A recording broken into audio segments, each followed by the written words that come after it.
Are you A spiritual person?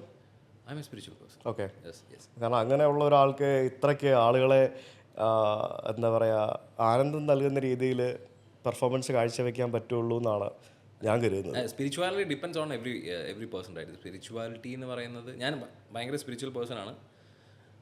പക്ഷേ എല്ലാ ദിവസവും അമ്പലത്തിൽ പോകുന്ന സ്പിരിച്വൽ പേഴ്സണും അല്ല. അതെ, മനസ്സിലായില്ല. എൻ്റെ സ്പിരിച്വാലിറ്റി എൻ്റെ ഉള്ളിലാണ്.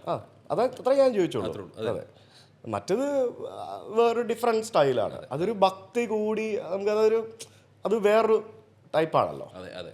ഈ ഭജൻസ് പ്രത്യേകിച്ച് നമ്മൾ ഈ പാടാൻ തിരഞ്ഞെടുക്കുന്ന ആ ഒരു കീർത്തനങ്ങളാണെങ്കിലും പാട്ടുകളാണെങ്കിലും എന്താണെങ്കിലും അതിൻ്റെ ലിറിക്സ് ഒരു വലിയ ഇമ്പോർട്ടൻറ്റ് ഫാക്ടറല്ലേ. പ്രത്യേകിച്ച് നമ്മൾ പാടുമ്പോൾ നമുക്കുണ്ടാവുന്ന എക്സ്പ്രഷൻസ്, നമ്മുടെ കാണികളുടെ ആ കേട്ടുകൊണ്ടിരിക്കുന്ന ആളുകളുടെ അവർക്കത് ഫീൽ ചെയ്യാനുള്ള കാര്യങ്ങൾ, ഇതൊക്കെ ഈ ഒരു ലിറിക്സിനെ ഡിപ്പെൻഡ് ചെയ്തും കൊണ്ടിരിക്കത്തില്ലേ? അങ്ങനെ ശ്രദ്ധിച്ചിട്ടില്ലേ? ഉറപ്പായിട്ടും. അതെ അതെ അതെ.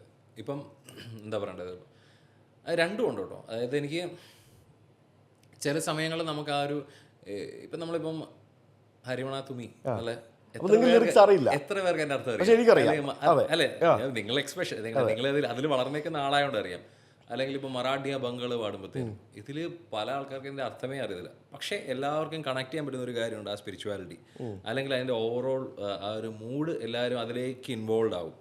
ചിലപ്പോൾ ഞാൻ പാടുന്ന ചില അബംഗുകൾ, മറാഠി ബംഗാൾ എനിക്ക് പോലും അറിയില്ല അർത്ഥം.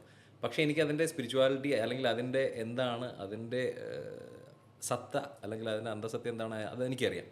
അപ്പോൾ അത് കണക്ട് ചെയ്യാനായിട്ട് ചില പാട്ടുകൾക്ക് ഈസി ആയിട്ട് സാധിക്കും. ഇപ്പോൾ എനിക്ക് ഇപ്പം ഞാൻ ഓരോ അബംഗുകളിലെടുത്തിട്ട് ഞാൻ നോക്കും അതിൻ്റെ അർത്ഥം എന്താണ്, എനിക്ക് അറിഞ്ഞിരിക്കണമല്ലോ പാടുന്ന പാട്ടുകളല്ലെങ്കിൽ അപ്പോൾ നാമദേവ കീർത്തന കരി പ്രേമഭരി എന്നുള്ള പാട്ടുകളൊക്കെ ആദ്യം പാടുമ്പോഴേ ആൾക്കാർക്ക് പക്ഷേ അത് ഭയങ്കര സന്തോഷമാണ്.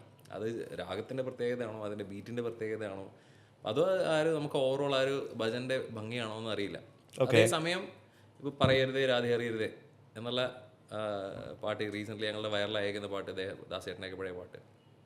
അപ്പം അത് കൂടുതൽ ആൾക്കാർ കണക്ട് ചെയ്തേക്കുന്നത് അതിൻ്റെ ലിറിക്കൽ ഭംഗിയും കൂടെ ഉണ്ട് ഉറപ്പായിട്ടും. അപ്പം ആൾക്കാർ ഇത്രയും എല്ലാവർക്കും അറിയാമെങ്കിലും പുതിയ ജനറേഷനൊന്നും ആ പാട്ട് ശ്രദ്ധിച്ചിട്ടില്ല. അപ്പം പറയരുതേ രാധേ അറിയരുതേ ഇത് ഗുരുവായൂരപ്പ രഹസ്യം എന്നുള്ള ആ ഒരു പാട്ടിൻ്റെ നമ്മൾ നമ്മൾ ഭജനയിൽ കേൾക്കുന്ന ഒരു വരികളല്ലല്ലോ. ഞാൻ ഈ അടുത്തിടയ്ക്ക് അറിഞ്ഞത് ആ ഒരു പാട്ട് മാത്രമുള്ള ആ സീരീസിൽ അവർ ഫസ്റ്റ് ബാക്കി എല്ലാ പാട്ടും ലിറിക്സ് എഴുതിയതിന് ശേഷം, വരികൾ എഴുതിയതിന് ശേഷം ട്യൂൺ ചെയ്തതാണ്. ഈ ഒരു പാട്ട് മാത്രമാണ് ട്യൂൺ ചെയ്തതിന് ശേഷം അവർ വരികൾ അതിന് വേണ്ടിയിട്ട് എഴുതിയ വരികൾ എഴുതിയത്. ഇത് മാത്രമാണ് അവർ ഇൻസ്പയർ ചെയ്തതും.